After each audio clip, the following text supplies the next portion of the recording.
Olá, está começando o programa Três Poderes Sul. E quem nos recebe hoje aqui na Lesc é a deputada Luciane Carminati. Muito obrigada por nos receber hoje, Luciane, e por ter essa disponibilidade na agenda também. Prazer, Pamela, estar contigo aqui nesse momento e também já agradeço a toda a tua equipe, né, pelo espaço, pela oportunidade de nós fazermos um papo legal e ao mesmo tempo muito sério sobre o trabalho nosso na Assembleia Legislativa. Com certeza, é muito importante.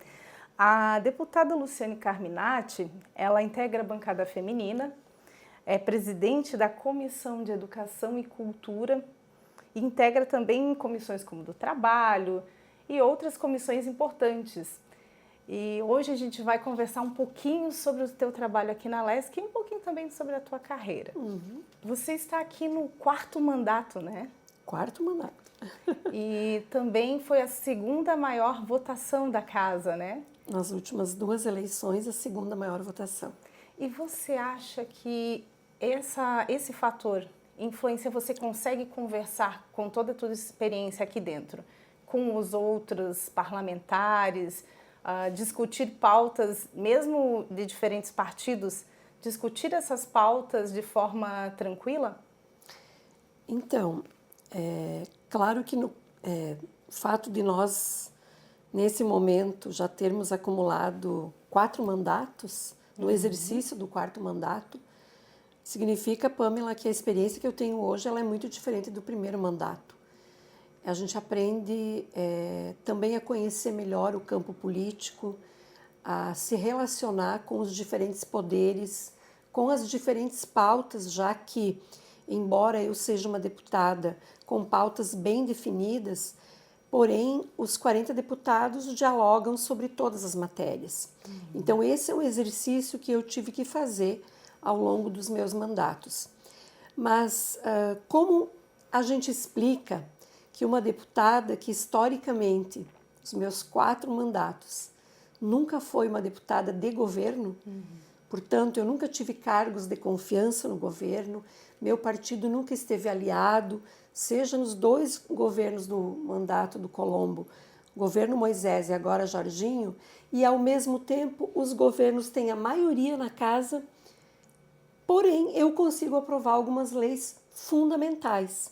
Para ter uma ideia, na pandemia, praticamente o único estado que conseguiu aprovar uma lei proibindo a demissão de professores, as CTs, foi um projeto de lei de minha autoria. Então, como que a gente consegue aprovar leis, matérias nessa diversidade, nessa composição? É porque eu exerço muito o papel de diálogo e de respeito com os colegas. Eu acho que nos últimos anos a política perdeu muito a sua essência fundamental, que é a capacidade de construir consensos e diálogo, porque o parlamento ele é plural, ele é diverso. Se a gente adotar a postura de só demarcar território e reafirmar os setores ou o público que eu tenho, independente do resultado, bom, essa é uma opção que eu posso ter. Mas eu entendo que o meu trabalho aqui tem que ser muito maior do que só demarcar a posição. Eu preciso apresentar resultados para a população. Então, eu tive que também me reorganizar nessa conjuntura adversa, difícil, num cenário de não ser governo e num cenário também de uma minoria de mulheres no parlamento. O diálogo é muito importante, né? Muito. Principalmente quando tem diversas opiniões, porque ninguém... Lá fora também as pessoas têm opiniões diversas. Eu diria até, Pamela, que a maior dificuldade não é você ter diferentes opiniões. A nossa maior dificuldade é que hoje a política ela tem um conjunto de parlamentares que negam a Constituição Federal, que é a nossa lei maior. Por exemplo, os primeiros artigos da nossa Constituição, eles são, eu diria que é a força matriz de todo o texto da lei, que diz o seguinte: todos são iguais perante a lei, independente de religião, etnia, sexo, renda, classe social. Para mim isso é um mantra. Mas tem muita gente que ignora esse preceito constitucional e constrói preconceito, discriminação. Então, universidade não é para todos, o espaço do serviço público não é para todos, e o tempo todo se legisla em torno da negação desse artigo.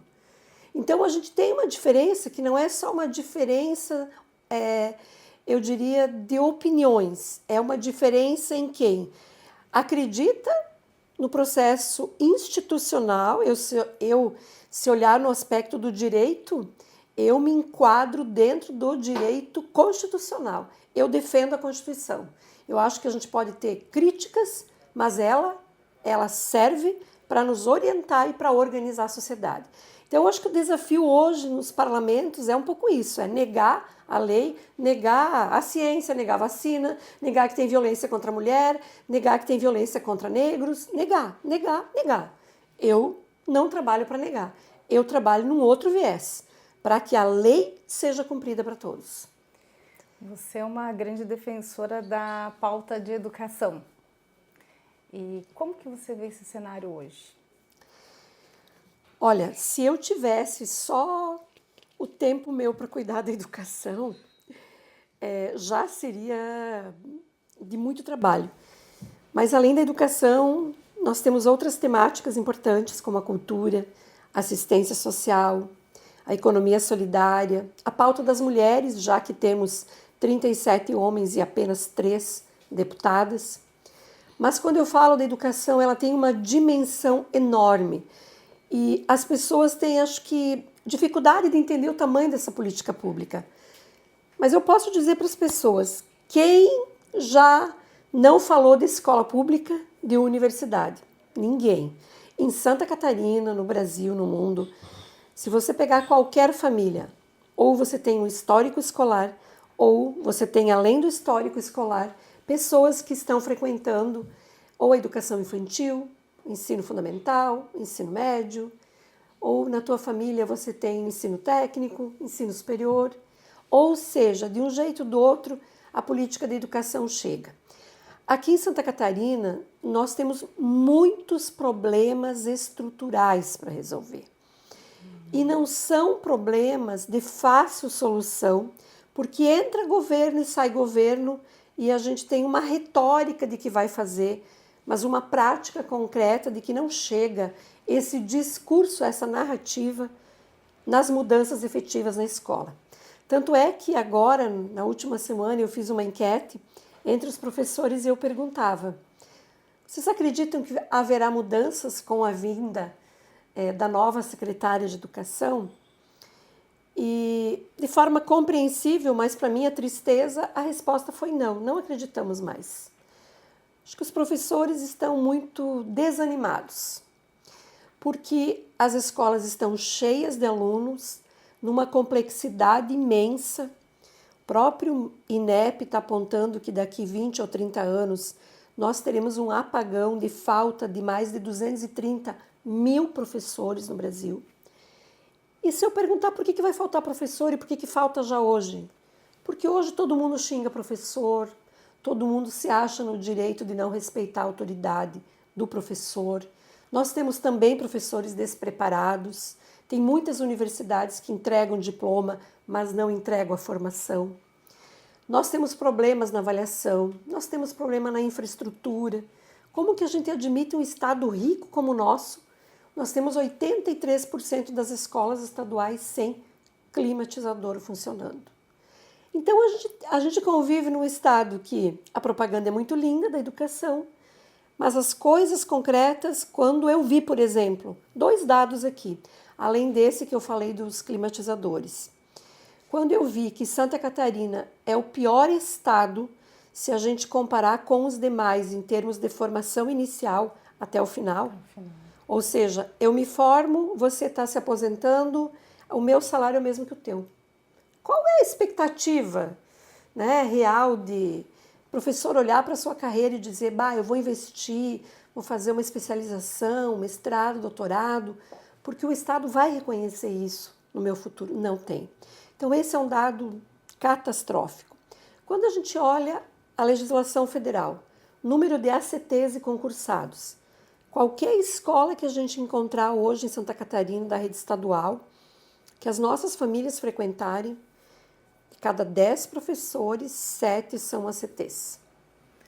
ACT é a precarização. Está hoje numa escola, amanhã em outra. Você não sabe se você vai ter a carga horária cheia.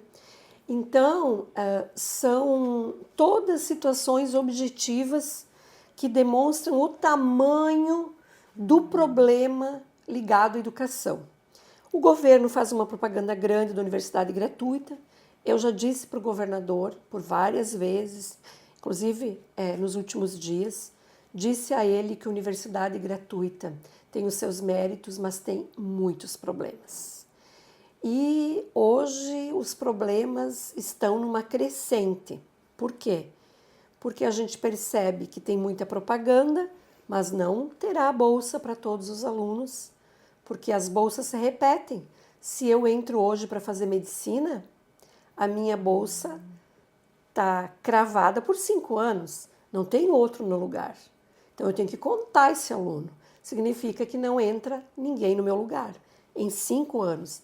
Então o volume de recurso que você terá que colocar é muito maior. Não há reposição, então, das bolsas? Tem uma reposição, mas ela não tem na velocidade da necessidade. Esse é um problema hoje para a universidade gratuita. E quando a gente viaja pelo estado, esse é outro desafio que a gente tem. Vou falar do sul do estado aqui, eu vou muito para o sul. Estou indo hoje à noite, inclusive. Está cheio de outdoor da universidade gratuita. E quando a gente olha para o outdoor, o pai, quando lê lá, faça a sua matrícula e venha para a universidade gratuita. Lá não está dito que depende do índice de carência, de morar 5 anos em Santa Catarina, de uma série de coisas. Muitos alunos vão fazer a matrícula e depois, se não atingir o critério de carência e os demais critérios da lei, não tem bolsa. Mas ele pode fazer a matrícula e aí depois que ele descobre que não preenche os requisitos, é isso? Pode e está acontecendo. E aí é um problema, porque se você fizer a matrícula e você não tiver condições de pagar, e você não tiver FIES ou outra forma de bolsa, você começa a ser um devedor. Então, vou pegar a medicina aqui, que é um custo mais alto, 12, 13 mil. Eu tenho relatos de alunos desesperados. Eu fiz a matrícula, mas eu não fui contemplado com a bolsa. Mas para mim fazer a matrícula, eu fiz um empréstimo. E como que eu vou pagar agora as mensalidades? E se eu trancar, eu tranco, eu perco esse recurso que eu já investi. Ou se eu continuar estudando, vai chegar uma hora que eu vou ter que quitar, porque eu estou em débito. Então é o meu CPF, ou é o da família, enfim. Então, assim, a gente tem um problema. Eu não estou tirando os méritos aqui, tem muitos alunos sendo beneficiados, ótimo, mas é um programa que carece de muitos ajustes. E você sabe das estimativas dessas pessoas que não estão conseguindo? Os números? Os números. Então, nós não temos isso, inclusive na reunião da Comissão de Educação hoje, nós aprovamos um requerimento de minha autoria que pede 2024, todo o ano passado, depois um outro colega deputado pediu para incluir 2023.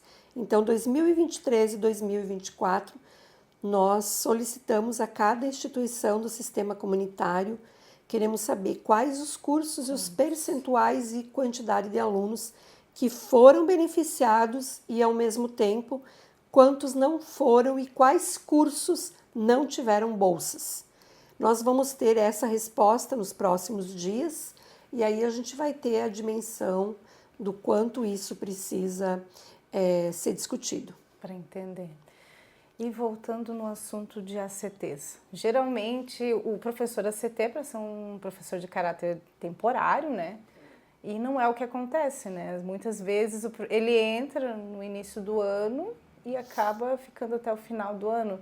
E além disso, existe também a instabilidade para esse profissional. Então, a legislação, tanto a federal quanto a estadual, ela trata do ACT, que é o admitido em caráter temporário, só pode existir nos casos de vaga vinculada. O que é uma vaga vinculada? Aí eu sou deputada, eu fiz concurso, a minha vaga não pode fechar.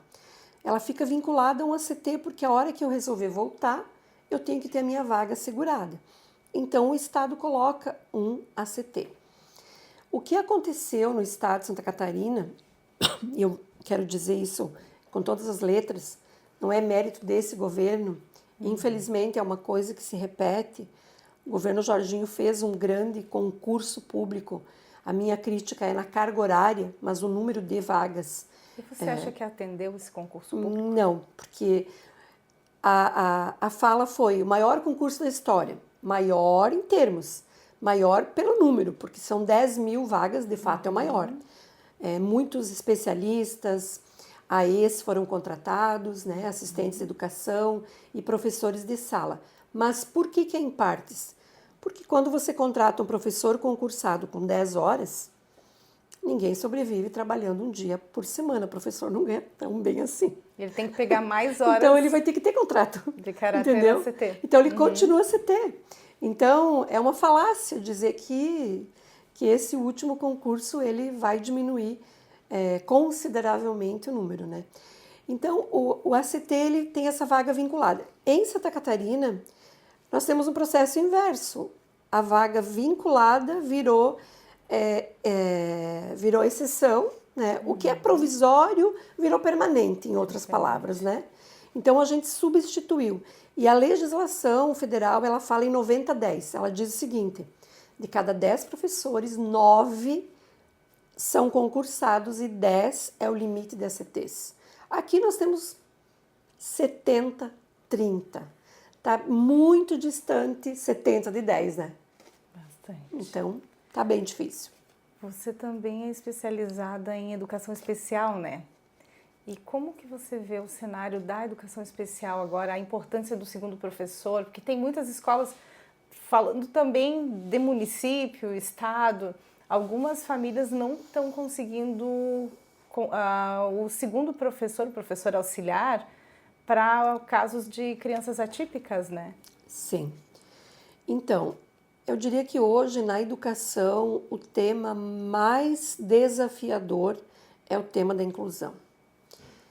E quando a gente visita escolas, e eu faço muito isso, e eu pergunto quantos alunos, quantos estudantes atípicos com deficiência tem na escola. É uma coisa assim, ao mesmo tempo que eu fico feliz que os alunos estão na escola, porque em tempos, na época que eu estudava, né, na minha época de escola, não tinha aluno com deficiência. E eu sempre falo para os professores, mas onde eles estavam? Bom, ou estavam todos na PAI, ou estavam todos em casa, ou uma ou outra. Eu, quando fui professora, na minha primeira turma, eu tenho uma cena que eu nunca vou esquecer, que eu fui visitar uma família que eu não conseguia conversar com os pais e no meu horário de intervalo eu fui conversar com a família. Quando eu abri a porta, eu encontrei um aluno amarrado numa cama. Um aluno não, uma criança. Ele não era aluno. Essa cena, assim, até hoje, assim, ela está na minha memória. Por quê? Porque para as famílias foi muito dolorido você não ter o espaço da educação e ter esse direito negado. A gente conquistou isso na legislação brasileira, na lei brasileira de inclusão, todas as leis posteriores. Aonde é que nós temos problema hoje? Entre a conquista do direito da educação de qualidade, o professor não foi preparado para esse aluno e as escolas também não. Bom, no meio disso tem aluno com laudo, tem aluno sem laudo, tem médicos que não conseguem garantir um laudo adequado. Então, nós estamos assim trabalhando em diferentes frentes. Eu tenho conversado com a Fundação Catarinense de Educação Especial, temos uma conversa a fazer com a Secretaria da Saúde do Estado, que a gente precisa juntar esse diagnóstico dos médicos, porque as deficiências também têm se modificado. Bastante. Nós temos encontrado muitos laudos hoje de autistas que em décadas passadas eram tidos como alunos agressivos, violentos, que não se adaptavam à escola. E hoje a gente tem o diagnóstico que é autismo. Então, quer dizer, a educação também, não de uma forma intencional, mas ela também serviu para jogar muito aluno para fora da escola, entendeu? E hoje os pais estão em busca desse direito. Mas aí se depara com esse professor que tem limite na formação, com as universidades que também nem todas conseguem garantir essa formação de qualidade, e o direito da criança. Então, o maior desafio é esse, e o perfil de quem é o segundo professor é uma dificuldade enorme, porque nós temos uma carência de financiamento e também de legislação. A legislação, ela é muito aberta. Muitos municípios têm feito leis nas câmaras de vereadores permitindo que um jovem recém-formado no ensino médio seja um professor de aluno especial.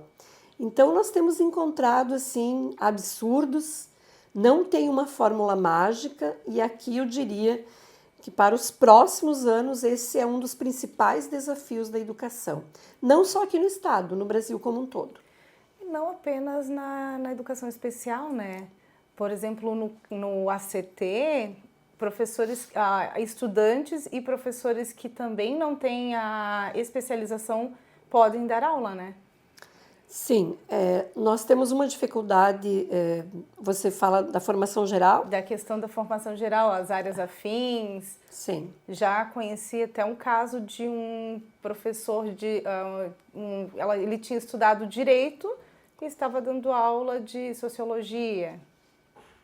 Pois são bem áreas bem distintas. Isso me dói demais, sabe, quando a gente tem esses depoimentos.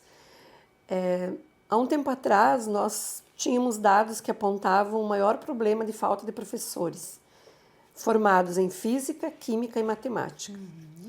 Hoje, se agravou tanto que tem municípios que eu visito, os prefeitos dizem, pelo amor de Deus, deputada, está faltando pedagogo. Então, veja que a sociedade vai ter que fazer uma opção. E eu penso que nós só vamos vencer isso, primeiro, remunerar melhor o professor. E quando eu falo aqui primeiro, segundo e terceiro, não é por ordem de prioridade, é tudo junto. Remunerar professor adequadamente, respeitar professor, sabe? Eu sou de uma educação que o meu pai dizia assim, depois da mãe e do pai, professor é o mais importante. Hoje, os alunos dão risada da cara do professor, debocham, trazem o pai para tomar satisfação. E eu não estou dizendo aqui que o professor não erra. O professor também erra e também tem que ter o limite daquilo que pode fazer. Mas o jeito como a gente trata esses erros é de um jeito muito destruidor, eu diria. Eu encontro professores que eram excelentes, desistiram da profissão. Eu disse esses dias no ao vivo que eu faço toda quarta-feira, eu disse que o meu medo maior é que daqui a pouco só fique na escola quem não conseguiu uma outra profissão. Porque aí significa que os melhores vão desistir. Então hoje nós corremos esse risco. Só vamos superar se tiver remuneração, respeito, condições de trabalho. Acho que a sociedade deve isso ao professor. E tem também a questão da titulação, que muitas vezes não é valorizada, né? Sim, as legislações elas têm se modificado. Tem muitas câmaras de vereadores que têm aprovado leis onde o professor, se ele fizer mestrado, doutorado ou especialização, mas ele é ACT, não importa, ele vai ganhar só como graduado. É o teto graduação, dali para frente não importa. E como a maioria são ACTs, então você já estabelece um parâmetro de não valorizar essa formação continuada. E isso também tem se reproduzido nos estatutos, né, para os professores efetivos, o que eu diria, não sei se tão ou mais grave, né, do que os ACTs, porque aí você vai ter um professor que vai continuar estudando por 30 anos, mas a sua remuneração só vai acrescentar pelo tempo de serviço e não pelo seu nível de habilitação. E o ACT também tem esse tempo de serviço na carteira? Então, aqui em Santa Catarina até 2015 contava. teve uma mudança na legislação. Até 2015 os OCTs contavam triênios, então de 3 em 3 anos tinha um percentual sobre a remuneração. E isso estava na lei, por quê? Porque a maioria eram ACTs. Tem professores que eu conheço que dizem assim, eu estou me aposentando como ACT. Entrou como ACT e se aposenta ao longo da sua vida. Mas 2015 teve uma alteração na lei, foi tirado todos os triênios dos professores ACTs. Então, os professores ACTs só têm a remuneração inicial, o piso contratado. Entendi. Então, essa os triênios ficou só para os efetivos. Uhum. Entendi. Bom, nós vamos para um breve intervalo e voltamos em seguida. Confira as notícias do portal RDM Brasil Sul. Paraná será o primeiro estado da América Latina a testar câmeras corporais com inteligência artificial e tradução simultânea. Santa Catarina pode registrar a primeira neve de 2025 nos próximos dias. O Rio Grande do Sul investe mais de 7 milhões de reais no esporte escolar. Essas e outras notícias do sul do país você encontra no portal RDM Brasil Sul. Estamos voltando agora com mais bastidores de Quem Decide aqui no programa Três Poderes Sul. Deputada, continuando a nossa conversa, eu quero entender um pouco como que funciona a bancada feminina. Você é uma das integrantes, são 3 hoje integrantes, né? Uhum. E como que funciona para a pessoa que está lá na casa dela, para a mulher que está lá na casa dela? Qual que é o objetivo, como que são tratados os projetos, na prática, assim? Uhum. Então, quando eu cheguei aqui na LESC em 2011, nós não tínhamos bancada feminina, não tínhamos o Observatório de Combate à Violência, não tínhamos a Procuradoria da Mulher, não tínhamos a Galeria Lilás. E de lá para cá, por que nós fomos construindo esses mecanismos, né, para dar visibilidade às pautas das mulheres? Em primeiro lugar, porque somos poucas mulheres. Como você imagina que tantas pautas que envolvem o debate da creche, do abuso sexual contra meninas e mulheres, do combate à exploração ao trabalho infantil, da necessidade da garantia dos direitos previdenciários para as mulheres, né, que querem se aposentar, que trabalham ao longo da sua vida, do empreendedorismo feminino. Como que você faz esse debate junto com a violência política, com violência doméstica, se você tem um conjunto de tão poucas mulheres? 3, 4, 5 mulheres. Nós fomos estruturando espaços para dar mais visibilidade a essas pautas.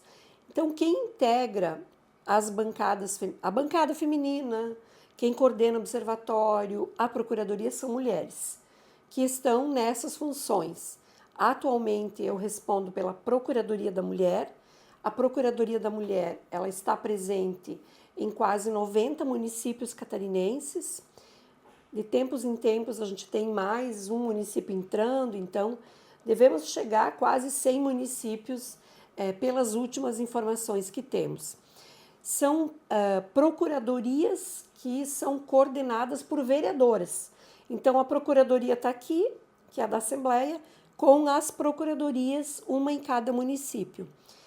Nós temos, além desse trabalho da Procuradoria, que é fazer o quê? Uma procuradora lá no município vou dar o exemplo aqui de São Bento do Sul. A procuradora mulher, ela tem a tarefa de pautar as questões ligadas às mulheres e meninas na Câmara de Vereadores, puxar o debate em relação a campanhas educativas. Quando entra agosto, março, que tem o aniversário da Lei Maria da Penha, o Dia Internacional da Mulher, agregar todas as entidades e instituições. Quando tem denúncias, fiscalizar, apurar, acompanhar.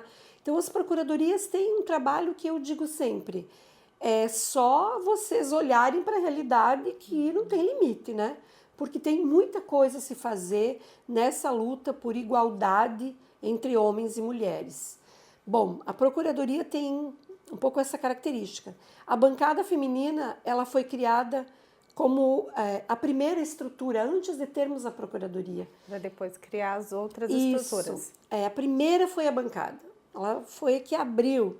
Porque a bancada é para quê? Tem a bancada do Oeste, do Sul, do Norte e a bancada feminina. Mulheres que de diferentes lugares se reúnem para discutir essas temáticas. E depois da bancada feminina, essas outras estruturas. Hoje, além da Procuradoria da bancada, nós temos a Secretaria da Mulher, né? E a Secretaria da Família, que foi criada no ano passado. E nós temos o Observatório da Violência contra a Mulher, que é o único no âmbito das Assembleias Legislativas do país.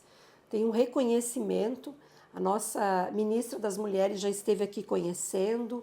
Nós teremos um evento em agosto, que é um evento o encontro dos observatórios, é internacional esse encontro, então nós teremos mulheres do Chile, Argentina, Bolívia, junto com Câmara, Senado, né, para também trazer o observatório, que tem outra função. O observatório já diz o nome, observa. Certo. Então ele junta todos os dados de violência de cada município do estado, os dados que são cientificados por um comitê gestor.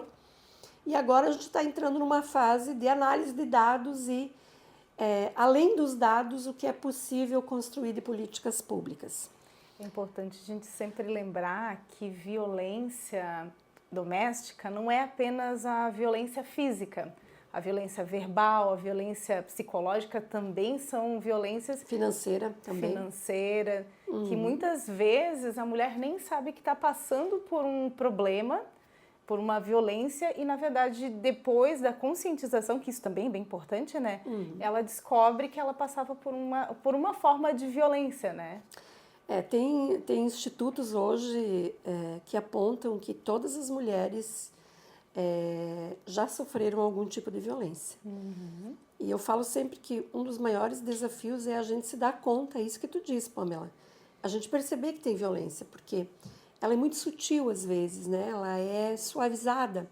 A violência física tu enxerga, tu apanha, tu, né, sofre ameaça, enfim, tu enxerga mais. Agora, quando é uma violência, por exemplo, patrimonial, você recebe um BPC, uma mulher que recebe um BPC, uma mulher idosa, uma mulher com deficiência que recebe o BPC, e ela não vê a cor da grana, mas o filho gasta, o companheiro gasta e não chega até ela, é uma violência. Ou a mulher que trabalha para sustentar a família, a casa, mas o terreno, a casa, o carro, está tudo no nome do marido. E ela não pode usufruir, porque é dele, patrimônio dele. É uma violência. Então, a violência da mulher que muitas vezes diz assim para a gente, o meu marido tem vergonha de sair comigo. Isso é uma violência, né? Então, a violência ela está tipificada na Lei Maria da Penha. Ali nós temos todos os tipos de violência. E o observatório ele atua para identificar injúria, calúnia, difamação, feminicídio, todos os tipos de violência de acordo com a Lei Maria da Penha. E isso é bem importante, porque muitas vezes as campanhas falam bastante dessa questão da física. É mais fácil, né? Muito mais fácil. Não que ela não seja, eu não sei, acho que a gente não pode dizer o que é mais difícil, né? Porque acho que esse valor quem dá é a mulher, né? Quem vive isso. Quem vive essa pressão. Mas eu acho que a violência moral, ela é tão dolorida quanto a física, né?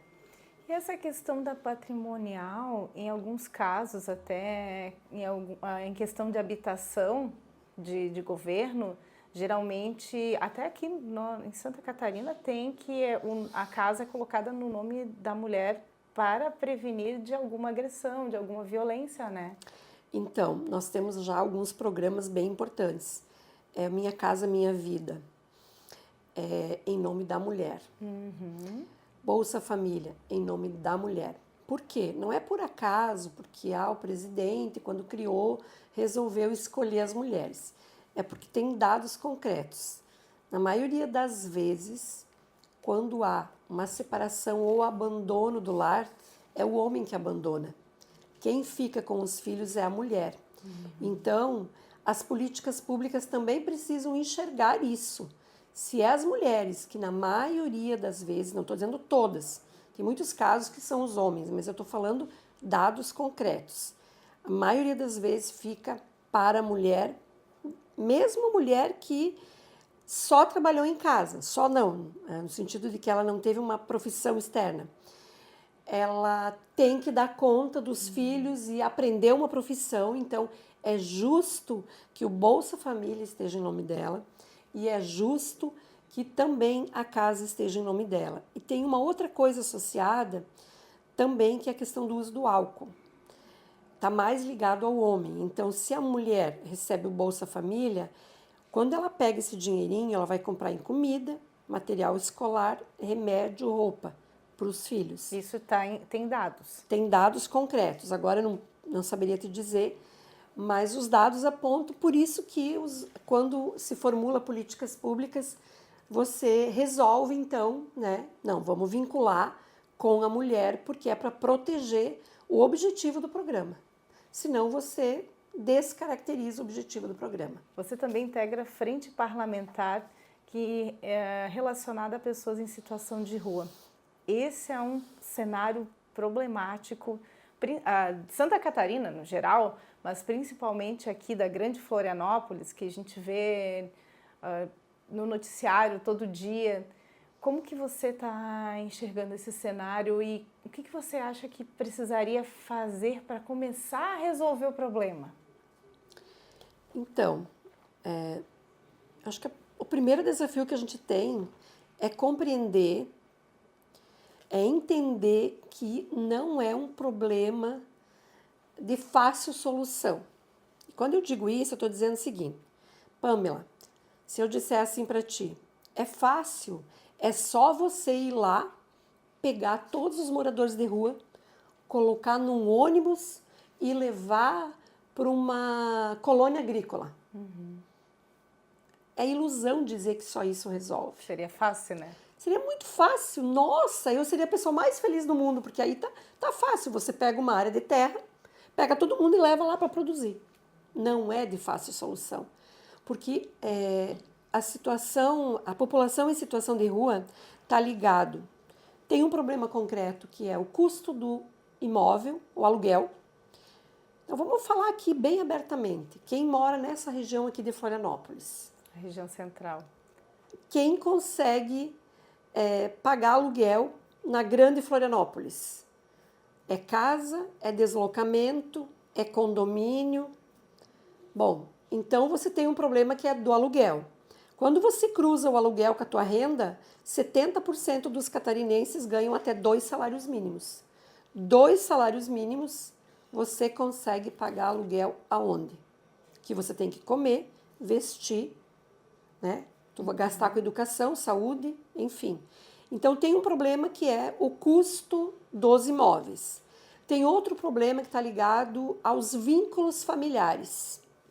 Então, também são pessoas que muitas vezes perderam esses vínculos por diferentes motivos, dependência química, problemas familiares, uma série de coisas. Então, você tem outro leque de situações e de causalidade.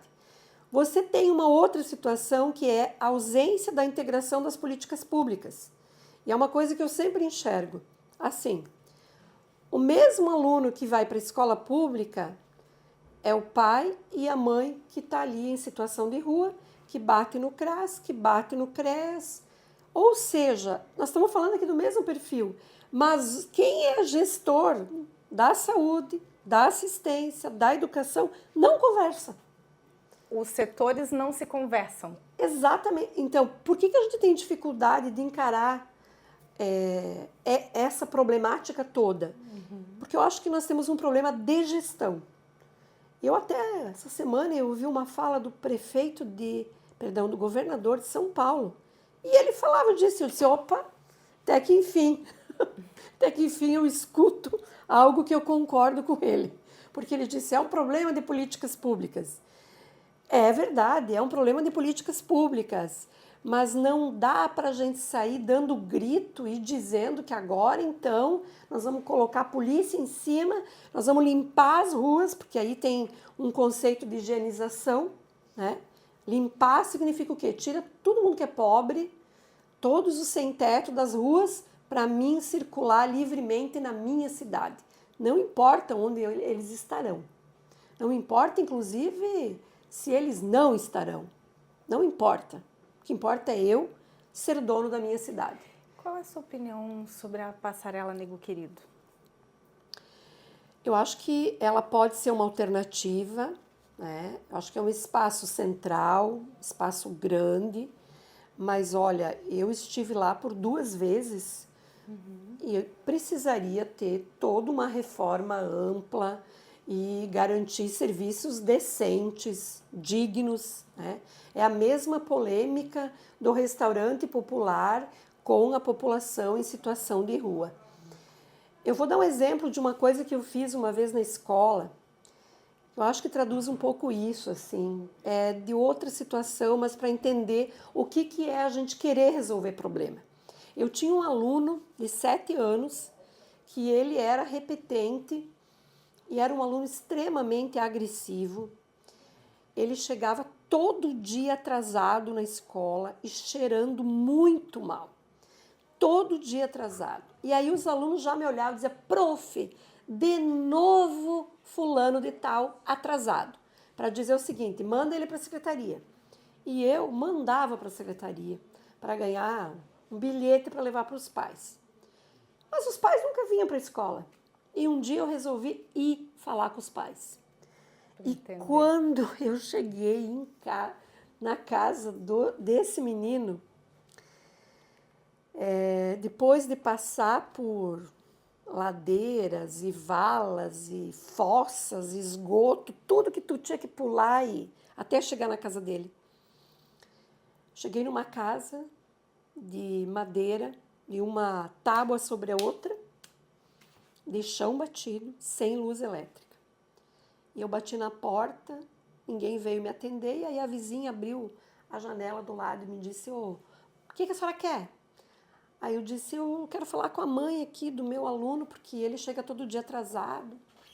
Aí ela disse assim, a senhora não sabe que a mãe dele é boia fria? E ela sai todo dia de madrugada para o corte da erva? E os 2 meninos ficam em casa. Aquilo lá já foi uma facada no meu coração, assim, porque o meu mundo era outro. E aí eu tentei abrir a porta para ver as condições. Eu abri a porta, ela só tinha uma tramela assim. Quando eu abri, eu entendi por que ele chegava atrasado. E que bom que ele ia, né? Então, olha só, a gente devia pegar esse aluno, né? E a gente fazia o contrário, cobrava dele. E aí eu entendi que a hora que ele levantava era a hora que o sol batia na cara dele, na fresta da porta. Ele não tinha despertador, não tinha energia, então não tomava banho. Aí eu voltei para a escola e o que a gente fez? Eu fiquei pensando, bom, até essa família ter uma casa, até ter as condições ideais, eu não sei quanto tempo vai. Esse menino está aqui comigo. Eu tenho que fazer alguma coisa. Nós mudamos os banheiros, criamos nos banheiros um espaço para ele tomar banho na escola. Eu dei um despertador para ele. Eu ensinei esse menino as horas e como faz para colocar o despertador. Eu estou falando de coisas tão pequenas. Isso faz quanto tempo? Foi uma das primeiras turmas minhas há mais de 20 anos atrás. E eu conto isso para dizer o seguinte, quando a gente quer resolver mesmo os problemas, não dá para você ficar lamentando, tem que fazer. Quem está nas secretarias tem que ir lá para nego querido dizer, escuta, como é que nós vamos receber as pessoas? Criar as condições para tomar banho, para se alimentar, para ter um lugar de trabalho, para ter o atendimento médico, entendeu? Porque, afinal de contas, o governo do estado, prefeitura, poder público, ele tem que atender o rico ou o pobre? O rico não precisa de nada disso. Ele tem todas as condições. Os trabalhadores também precisam, e muito, do SUS forte, da escola pública de qualidade. Mas esse povo que está excluído, quem vai olhar para eles? E você acha que funciona essa parte de, entre aspas, ressocialização das pessoas que estão ali em situação de rua para aprender um ofício, um trabalho e voltar a ter a sua dignidade restaurada? Olha, eu acho que tem duas coisas assim.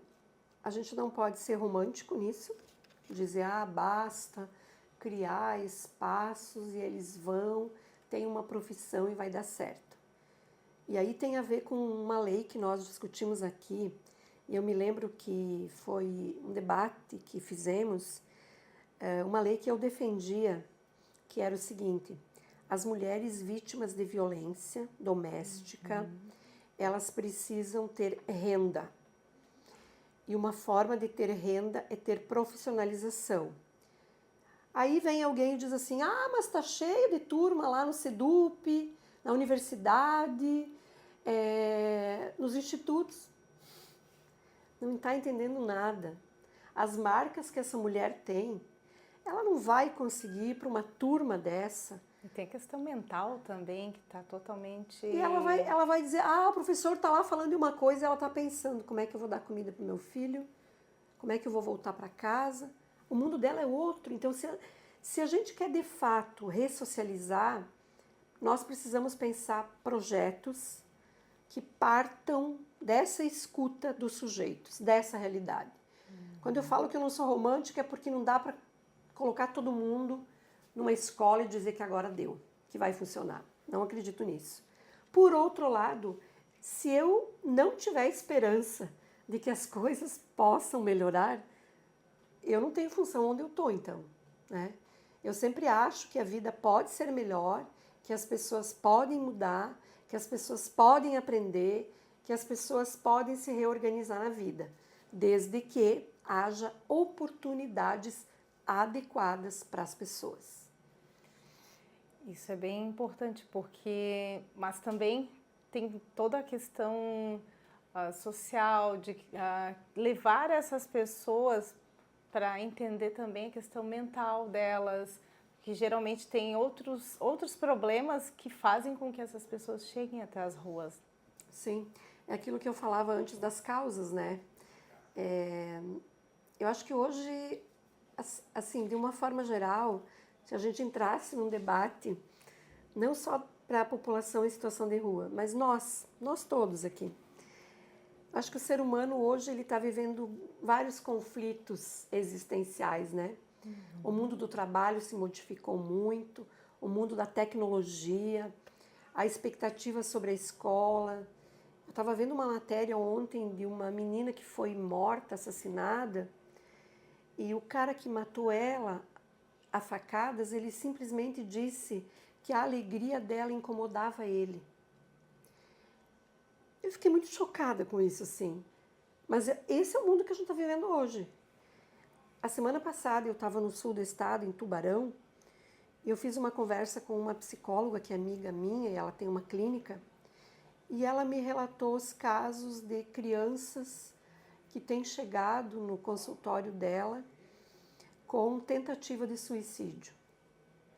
E quando você olha, eu acho que a gente ainda não entendeu o que as redes sociais, os iPhones, o Instagram está fazendo com os nossos jovens. A gente está sempre muito mais preocupado com a nossa imagem, sempre muito mais preocupado. E assim, a ponto de você ter crianças com 10, 11 anos que se dizem feias, que não querem fazer foto porque são feias. Então, assim, eu acho que a gente está criando um mundo muito difícil, de consequências graves. E hoje, se nós fôssemos olhar, eu acho que está, assim, uma boa parte da população precisando de terapia. Os poderes públicos não ofertam isso. Nós temos poucos espaços que estimulam a convivência saudável em família, né? Em sociedade, na igreja, na empresa, no bairro, na comunidade, no condomínio. A gente tem poucas iniciativas assim. Parece que viver bem hoje é cada um no seu canto. E existem estudos também, voltando para redes sociais, principalmente para crianças, em questões de psicológicas, né? Que está afetando o psicológico, o aprendizado também. Agora aqui mesmo em Florianópolis saiu uma pesquisa que a educação do município está com déficit principalmente em matemática e português.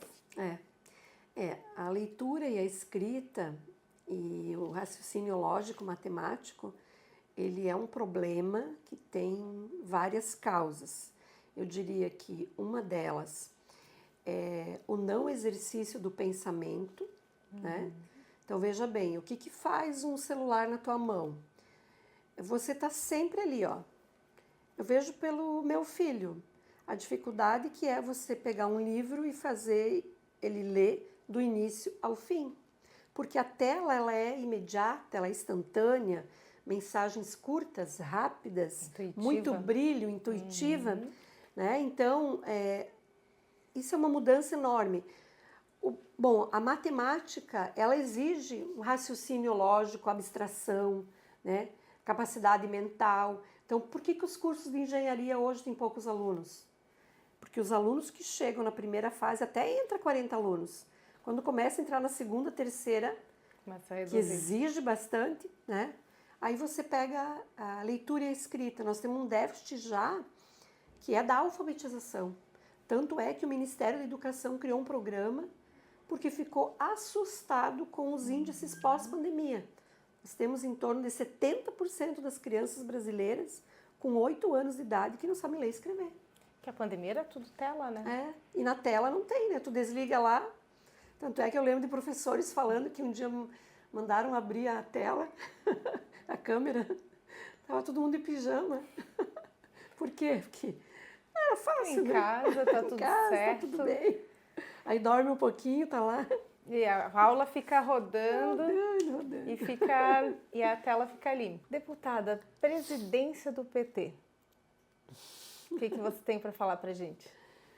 Então, eu estou filiada ao Partido dos Trabalhadores desde 1992. Eu tenho um mandato, que é um mandato reconhecido no estado de Santa Catarina. As pessoas elogiam muito o nosso mandato, segunda maior votação, nas causas que eu defendo, que eu acredito. E por isso eu aceitei colocar o nome. Por quê? Porque acho que o trabalho que eu fiz no meu mandato eu quero fazer no PT. Um trabalho sério, planejado, com metas, objetivos, coletivo. Então, cuidar do PT para dentro, para fazer um partido organizado, um partido que cresce nos municípios, que faz o debate sobre o momento que a gente vive, sobre o que a gente quer, sobre os grandes problemas, inclusive vários que a gente falou aqui, mas também um partido que sai do canto da sala, porque eu quero crer que em Santa Catarina a grande maioria da população é uma população boa, é uma população que trabalha, que quer dias melhores, que vai para o SUS, que quer uma escola pública de qualidade, que aposta no policial para proteger a vida e o patrimônio. Então, quando eu olho para isso, eu digo o seguinte, tem muitas coisas que o PT lutou a vida inteira que são causas comuns de quem é filiado e de quem não é, de quem um dia já votou no Lula, de quem já votou e diz que não vota mais. Mas, enfim, a gente tem muita coisa em comum. E eu dedicar 4 anos da minha vida, se der certo agora na presidência, significa dizer que eu quero construir um PT com essas perspectivas. E eu quero, como mulher, também dialogar mais com as mulheres nas suas dificuldades, desafios, na sua construção política, né? Na sua emancipação como mulher. Então, a gente tem um desafio trazer mais jovens, mulheres, chegar no debate da classe média. Eu acho que o PT ele teve um boom, ele ganhou vários governos, elegemos por 5 vezes presidência da República, isso é um feito histórico. Nosso governo Lula tem programas espetaculares, né? Se hoje a gente tem negros, cotistas nas universidades, é a marca nossa. Se hoje tem expansão das federais, institutos, é a marca do PT. Se hoje a gente discute e não tem imposto de renda até R$ 5.000, é a marca nossa. Ou seja, a gente tem uma construção que nos dá orgulho, mas a gente precisa cuidar bem do PT, porque o PT pode ser um grande instrumento de mudança e de transformação. Por isso eu sou candidata, mas assim de forma muito respeitosa, respeitando meus companheiros, que são mais 4 companheiros candidatos à presidência do PT. Então são 5 candidaturas, tem um processo ainda grande de construção e o PT é um dos poucos partidos no Brasil que tem eleição direta. Então, o filiado do município menor ao maior escolhe a direção local, estadual e nacional e a chapa que vai compor o diretório também. E agora, para a gente finalizar, eu gostaria que você falasse um pouquinho dos projetos que você está envolvida aqui na LESC, que estão em tramitação, que estão em andamento. Alguns, né? Tem muita coisa. Vou falar de alguns. Então, na área da educação, eu sintetizo aprovar o projeto que garante o direito dos professores ACTs levar os filhos no médico. Hoje eles não podem, nem quando o filho está na UTI. É um crime isso. Aprovar o plano de carreira a partir dessa construção da valorização do magistério. Então, na educação nós temos esses grandes desafios. Eu elenco 2, né? Nós temos na luta das mulheres os grupos reflexivos para os homens autores de violência, que tem dado um resultado fenomenal. Nós temos a justiça restaurativa. Nós temos também um projeto de lei da equidade de gênero, que significa que o governador só pode contratar empresas para obras, serviços em Santa Catarina, se provar que as empresas pagam mesmo salário para homens e mulheres na mesma função. E por último, eu destaco algo que ontem foi muito falado aqui na Assembleia, que é os primeiros recursos colocados no orçamento do Estado para as redes femininas de combate ao câncer. Isso é resultado de uma luta minha, porque eu ainda estou em tratamento de câncer de mama, né? Estou no 3º ano, e a partir do que eu vi, convivi com as pessoas, eu levei esse debate, e ontem, quando eu vi o secretário anunciando os primeiros 2 milhões, acho que isso dá uma segurança para o jeito de fazer política que eu acredito, que é o seguinte: não é no grito, não é na ofensa, não é preocupado com seguidores, é mostrando o resultado. A gente está aqui para isso, para mostrar resultado. E esses 2 milhões significam esse jeito de fazer política, abrir portas onde elas estão fechadas, para mudar a vida das pessoas. Muito obrigada, deputada, por nos receber aqui nesse tempo curto. Foi muito esclarecedor a nossa conversa e nós vamos ficando por aqui. Mas fique ligado que em breve voltamos com mais informação, mais notícia e mais bate-papo propositivo.